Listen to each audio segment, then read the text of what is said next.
तीन मांत्रिक पार्ट 6 ये। ध्यान टूटने पर पद्मनाभ ने मंदिर के शिखर की ओर बड़े गौर से देखा।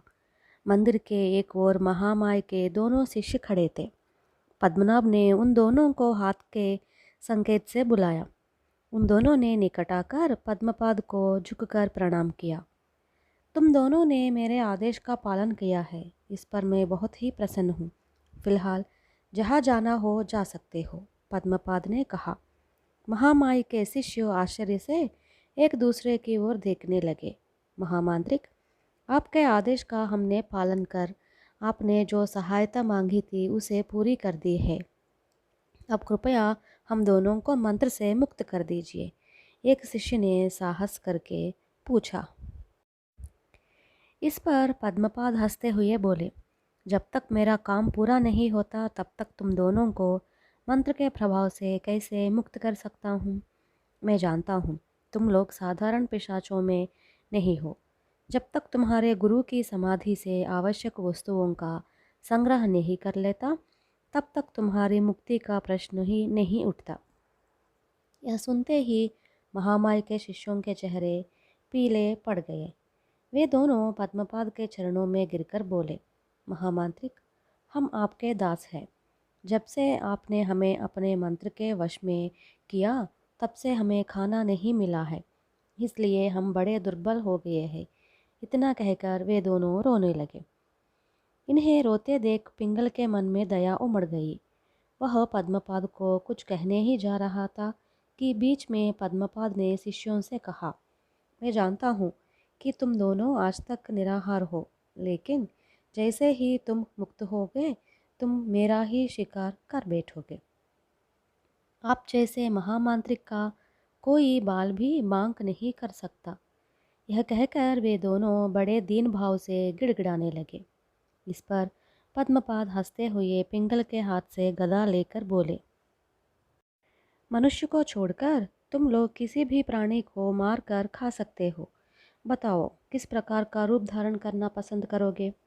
बीच में सुझाव देते हुए पिंगल ने कहा, पद्मपाद, इन्हें हाथी का रूप दे दो। इस रूप में ये निर्भर होकर जंगल में घूम सकते हैं।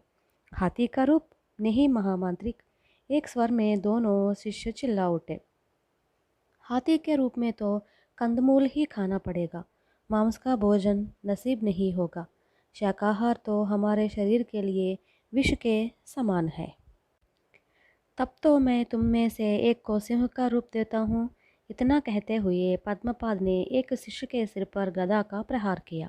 दूसरे ही क्षण वह सिंह के रूप में बदल गया और दूसरे को भाग का रूप। इतना कहकर दूसरे शिष्य के सर पर भी पद्मपाद ने गदा चलाया। सिंह और भाग दोनों की पीठ पर हाथ फेरते हुए पद्मपाद ने पूर्व दिशा की संकेत करके कहा, तुम लोग उस जंगल में चले जाओ, वहाँ मांसाहार की कमी नहीं रहेगी। पद्मपाद का संकेत पाकर दोनों पशु भयंकर गर्जना करते हुए जंगल की ओर दौड़ पड़े। ये किसी प्रकार से अब हमें तो हानि नहीं पहुंचा सकते ना पद्मपाद? संदेह करते हुए पिंगल ने पूछा। ये किसी मनुष्य को हानि नहीं पहुंचा सकते। फिर ये तो अभी मेरे मंत्र के वश में है, इसलिए तुम्हें इनसे डरने का कोई कारण नहीं है। पद्मपाद थोड़ी देर तक उन पशुधारी महामाया के शिष्यों की ओर देखते रहे। फिर पिंगल से बोले, पिंगल, जैसे जैसे हम लक्ष्य के निकट पहुंच रहे हैं वैसे वैसे हमें और भी सावधान रहने की आवश्यकता है। हमारे प्रयत्न को विफल करने के साथ साथ हमारे प्राण लेने के लिए भी हमारे शत्रु छप्पे छप्पे पर मुँह भाए खड़े हैं। सच पूछो तो हम लोगों की पिछली यात्रा बहुत आसानी थी। खतरों का दौर तो अब शुरू होने वाला है। अब हर कदम पर हम लोगों का स्वागत खुद मौत करेगी। मंजिल पर पहुंचने के लिए केवल दो ही साथी हमारी सहायता कर सकते हैं, वे है साहस और सावधानी। यदि भय की हल्की सी लहर भी आई या थोड़ी भी ढील हुई कि हम मौत के शिकंजे में होंगे और मंजिल ख्वाब बनकर रह जाएगी। और इस खतरनाक यात्रा में सबसे महत्वपूर्ण जिम्मेदारी तुम्हें निभानी है। इसलिए ज़रूरी है कि तुम हिम्मत में हिमालय की तरह अडिग बने रहो और सावधानी में शिकार की तरह सतर्क। फिर शत्रु चाहे कितने भी चालाक और खतरनाक हो, हमारा बाल भी बांक नहीं कर सकते। चलो चले, सावधानी से हम अपने काम में जुट जाए। थोड़ी देर रुककर पिंगल को संबोधित करते हुए उसने फिर कहा, उस टूटे मंदिर का शिखर तुम्हें दिखाई दे रहा है ना? पिंगल ने सिर हिलाकर कहा, हाँ। तो सुनो, अब तुम्हें उस मंदिर में स्थित महामाया की समाधि तक पहुंचना होगा। समाधि में प्रवेश करने के पूर्व तुम्हें 4 दरवाजों को पार करना होगा। उन दरबारों की रक्षा के लिए बड़े भयंकर राक्षस तैनात खड़े रहते हैं। वे सभी तुम्हारी हत्या करने का प्रयत्न करेंगे। तुम्हारी रक्षा का सबसे बड़ा कवच होगा तुम्हारी निडरता। उन्हें देखकर यदि तुम जरा भी भयभीत हो गए तो न केवल हम लक्ष्य को सदा सदा के लिए खो देंगे, बल्कि अपने प्राणों से भी हाथ धो बैठेंगे। पद्मनाभ ने पिंगल को समझाते हुए कहा। पिंगल की नज़र मंदिर के शिखर पर जमी थी और उसके कान पद्मपाद की ओर लगे थे।